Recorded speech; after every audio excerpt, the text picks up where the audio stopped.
Vote చోర్ గద్దె చోర్ కార్యక్రమానికి తెలంగాణ నుంచి Telangana PC president Mahesh Kumar Goud Delhi చేరుకున్న మరి కాసేపట్లోనే రామ్లీలా మైదానం చేరుకోబోతున్నారు. తెలంగాణ తరపున ఏం వాదన వినిపించబోతున్నారు వారు మాట్లాడుకుంటున్నారు. చెప్పండి, ఈ ఓట్ చోర్ గద్దె చోర్ కార్యక్రమానికి మద్దతుగా మీరు ఢిల్లీకి తెలంగాణ నుంచి వచ్చారు, ఏం చేయబోతున్నారు? ఓట్ చోర్ గద్దీ చోడు కేంద్రంలో మోడీ అమిత్ షా త్రయం అధికారమే పరమావధిగా స్వయం ప్రతిపత్తి కలిగిన సంస్థలను కూడా నిర్వీర్యం చేస్తూ ఉన్నారు, విధ్వంసం చేస్తూ ఉన్నారు. సిబిఐ ఈడీని విచ్చలవిడిగా వాడుకుంటా ఉన్నారు. ఈడీ పెట్టిన కేసుల్లో 97% ప్రతిపక్షాల మీద పెట్టినటువంటి కేసులు. దీని ద్వారా రుజువవుతుంది ఏంటంటే ఈ ప్రభుత్వం ఈ సంస్థల్ని వాడుకొని తన వ్యతిరేకుల మీద ఇబ్బందికర పరిస్థితి సృష్టిస్తూ ఉంది. ఎలక్షన్ కమిషన్ ఆఫ్ ఇండియా కూడా జేబు సంస్థగా వాడుకొని వీలైన చోట్ల ఓటు చోరీకి పాల్పడ్డారు. బీహార్లో అనుకూలం కానుకున్న ఓట్లన్నీ కూడా లక్షలాది ఓట్లు తొలగించినారు. తద్వారా అధికారులు రాగలిగినారు. మహారాష్ట్ర కూడా అదేవిధంగా బయట రాష్ట్రం తీసుకొచ్చి అక్కడ ఓటు నమోదు చేయించినారు.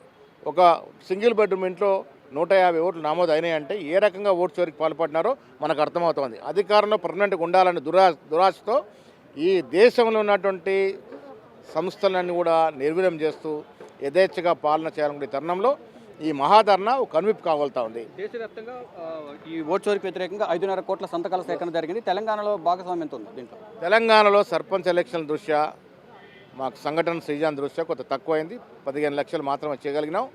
ఇంకా ఓటు చోరీ సంతకాల సేకరణ జరుగుతూ ఉంది. మా భాగస్వామ్యం ఉంటుంది. ఇవాళ మహాధరణ పాల్గొన్న ముఖ్యమంత్రి గారు, డిప్యూటీ ముఖ్యమంత్రి గారు, మంత్రులు, ఎమ్మెల్యేలు, డీసీ అధ్యక్షులు అందిస్తూ ఉన్నారు. ఈ మహాధరణ సక్సెస్ కాబోతోంది.